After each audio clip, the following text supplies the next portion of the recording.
This is one of a number of presentations delivered to the Universal Ships Cancellation Society earlier this year. More will follow as in the next few weeks. This is quite simply the story of one Croydon family during the Second World War. We start with the youngest member of the family, Frederick Waite, who joined the Royal Navy. He was born in 1926 in Woodside.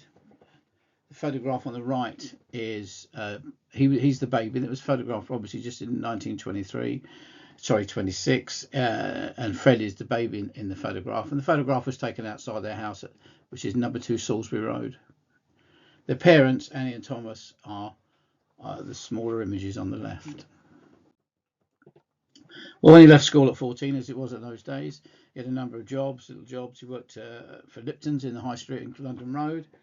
He worked at Butcher's in Cherry Orchard Road and Selsdon Park Hotel. In 1939, he joined the Army Cadets at Mitcham Road Barracks, Queen's Royal Regiment. It was quite an interesting time because before the war, the cadets were simply just looked at as a youth organisation, but a lot more emphasis was put into cadet training in preparation for these young lads to become soldiers. In fact, the quality of the training was so good that often the older cadets would go and support the Home Guard during their training exercises. Started the work, well, again, as a young lad, he was a page boy in London. I don't think that lasted particularly long. But then, in more serious employment, more adult employment, munitions worker at Harper's in Stafford Road, and then eventually worked for Jablows. And Jablows are quite famous for developing propeller blades for Spitfires, quite innovative, so I believe. He joined the Home Guard before he went in the military. And to the left hand there is his certificate of service. May 43, 1st of December 43. I think he figured that perhaps it was time to leave the cadets and move on to something a little bit more grown up. And I believe, recollections are that it was the Home Guard Sunday. And there's a photograph at the bottom there of them march past at the town hall that encouraged Fred to move away from the cadets and join the Home Guard. I think it was just a holding thing. He wasn't quite old enough to go into the military at that time, and so it was just a little bit more grown up than the cadets, but not quite what didn't quite meet his aspirations. So in 1943, he joined the Royal Navy and he started his training at HMS Duke. The photograph on the right is just taken after the war, but it pretty well much reflects how Duke was at that time. It's in the Malverns. The area is still there now. It's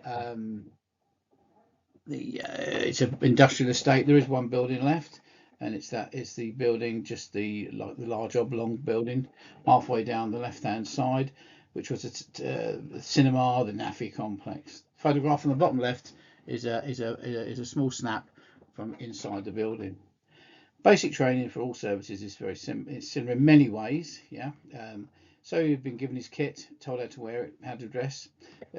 Sailors' uniforms are somewhat different to standard civilian wear, so we'd have been introduced to that. In them days, of course, many of the sailors on ships didn't have bunks. Most, if not all, the sailors didn't have bunks. They'll be given hammocks, and he'll be told how to rig a hammock, how to lash it and stow it.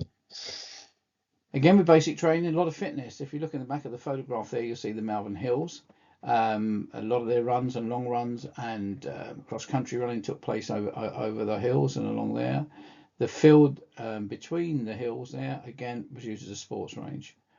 They did firing and they worked on the range, and they did lots of parade training. At that time, they used the area, the big square flat area in the middle of HMS Duke in the picture. He went there and he was drafted in 1943. He got drafted to HMS Impervious, so it was the second stage of his training. So HMS Duke was more about an introduction to the Navy, your general naval knowledge, yeah. Now he needed to extend that so he could pick up his branch, his specialist skills, which was engineering. Impervious was basically the old HMS Revenge, brought in alongside in Southampton. and it was used for a number of things. They were there for 7 weeks. They did ship's routine, most important ship's routines. They got familiar with watches, working in watches. They would muster every morning in their watches, ready to be ready before classes or perhaps before they were sent on their duties. Photograph on the bottom right hand side is a photograph of HMS Impervious, and the trainees were doing their taking on board some general naval duties. They get lectures on engineering, and of course there'll be practical work too. From there, he got drafted in March 1944. He was drafted to HMS Vivacious, and Vivacious was based at Sheerness. So HMS Wildfire, which was the administrative head, which is the photograph of the small photograph at the bottom. That's the head of an HMS Vivacious on the photograph on the left was actually taken on D-Day. So for much of the war, at least 3 convoys a week will be heading south into the Thames estuary from in that area. Pinned in by sandbanks and the mine barrier, there were only 2 ships wide and perhaps 8 miles long. There would never be enough escorts, and Wildfire ships were really hard pressed, pretty well under the cosh. So what happened then? Well, in May 44, Vivacious was selected to form an escort group, and it was Escort Group 103 with HMS Campbell, the corvettes Clover and Pennyworth, and some motor launches and coastal forces. They operated Force L Lima during Operation Neptune, that being D-Day, to provide escorts for convoys bringing reinforcements and supplies to the beachhead. And that continued for a while after, as you can imagine. There was a lot of material that needed to be brought into the beaches. The follow-up convoys were of huge importance. By D-Day +1, the assault troops were exhausted and built up. So there'd been a lot of men ashore, a lot of people ashore needed support. Okay, there was something like on D-Day +1, there'd been already 98 ships arrived at the beaches. Right. So, right. So in July 44, released from Neptune and returned to the destroy flotilla and doing standard convoy work. Some photographs there are of from Vivacious during Atlantic convoys. I believe there must have been a ship's photographer on board Vivacious at the time, because I've seen photos like this and similar in other people's collections. And again, continuing with further convoy duties. Bergen.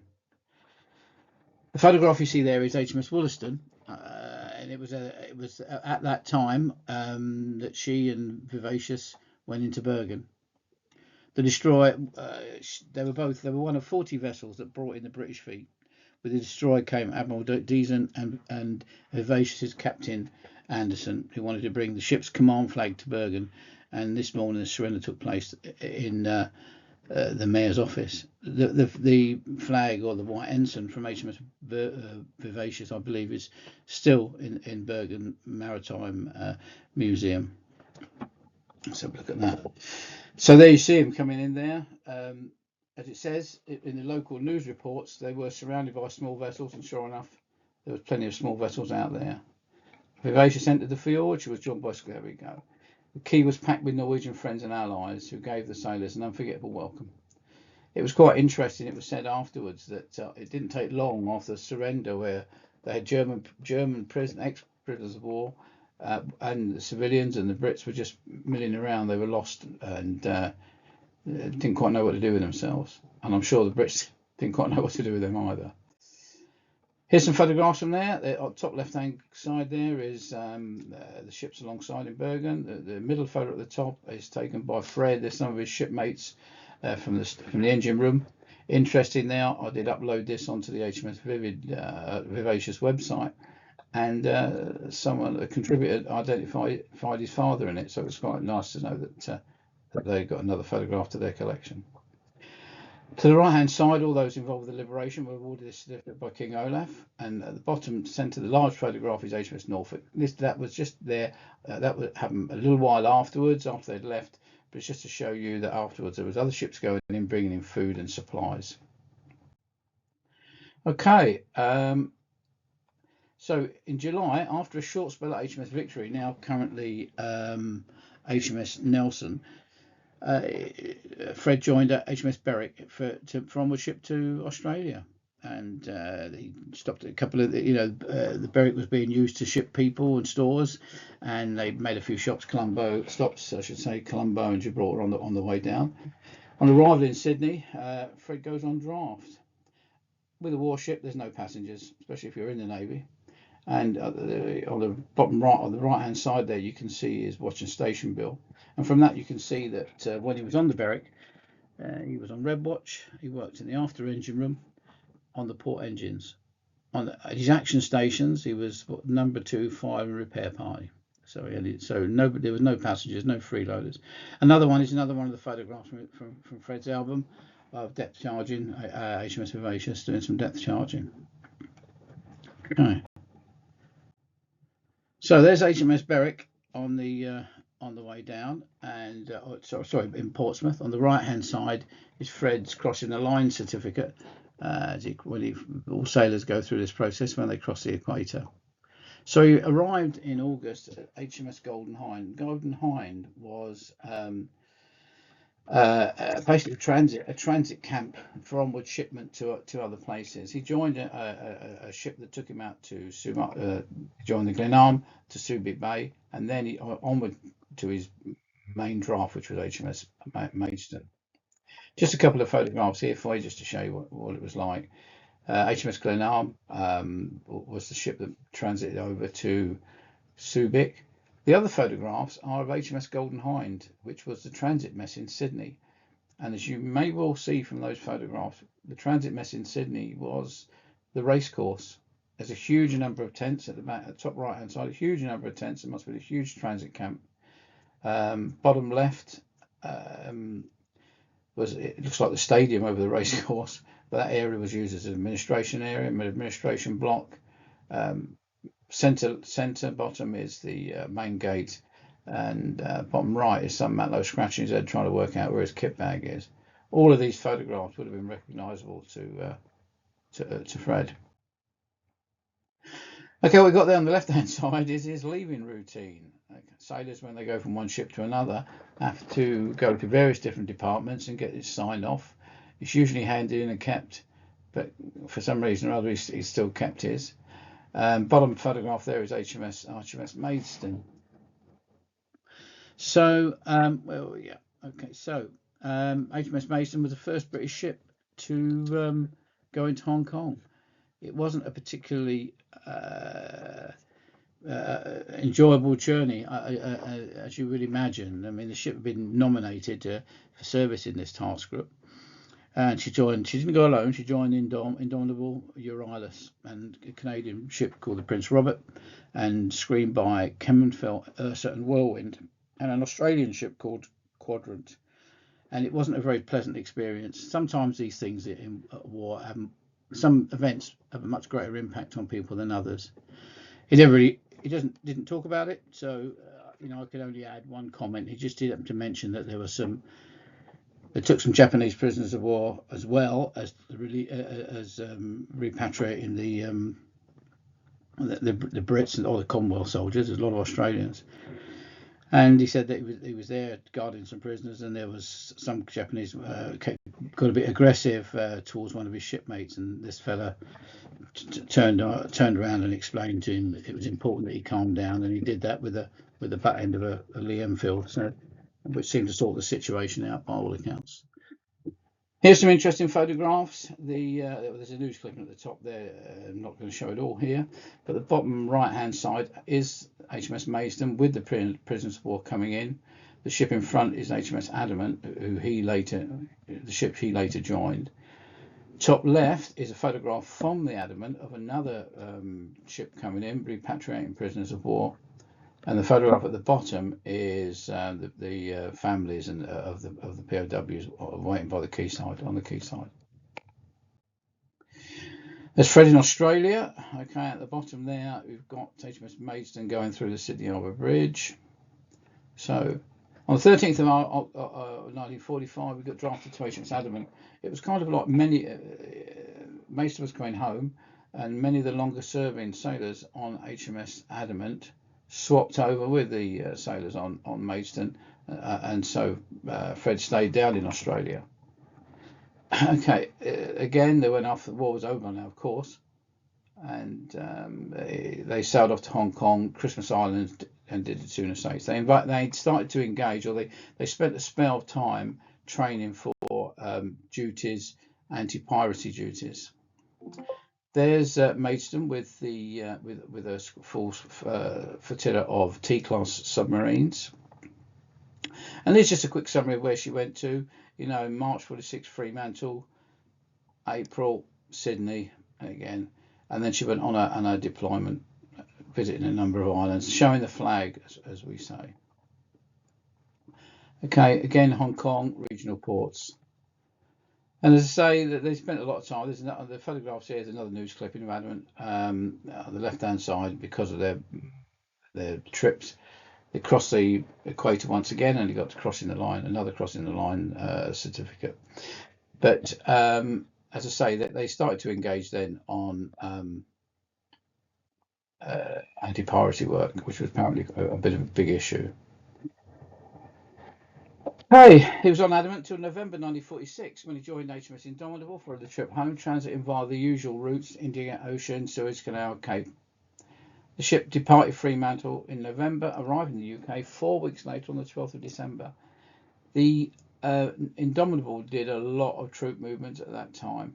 Okay, she basically brought people home, dropped people down. In fact, she was famous for taking the first England rugby team down to Australia after the war, and they called themselves the Indomitables. That would have been early 47, I think.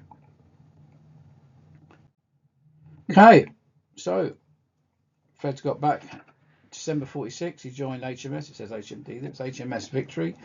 Now it's HMS Nelson, and he got deployed to the Fleet Maintenance Group. I guess it was running his time down, and he was working on HMS Argonaut's refit. HMS Argonaut is the photograph on the left. HMS Indomitable is the one on the right. He got discharged in 1947. Discharged short did his demobilisation, and he was awarded the medals. And there are his actual medals on the right hand side. So on leaving the RN, Fred, he was a bus conductor. A lot of people in the services went on to do other work like that. And he ran out of Elmer's End Garage after that. I think he was there about 7 years. He joined the post office working on, I think initially he was on the mail trains. Certainly he started off, I think he started off at Old Street, then went on to the mail trains. And then eventually he got an opportunity to move a bit nearer to home. And he ended up working at the Cherry Orchard Road office and the big office next to the NLA Tower. I mean, he did move over when the post office was there was an old building at the back of Surrey Street, and he used to work there. And he came across when they opened up the new one, and he stayed on the post office until his retirement. He married his wife Eileen on the 18th of December 1954 at St Mark's Church in South Norwood, and they had 4 children. And that is the story of Fred Waite from Croydon. Hopefully the next one, number 2, will be Mac, who was airborne, and he served at Arnhem, Sicily, and a number of other places. Thank you very much.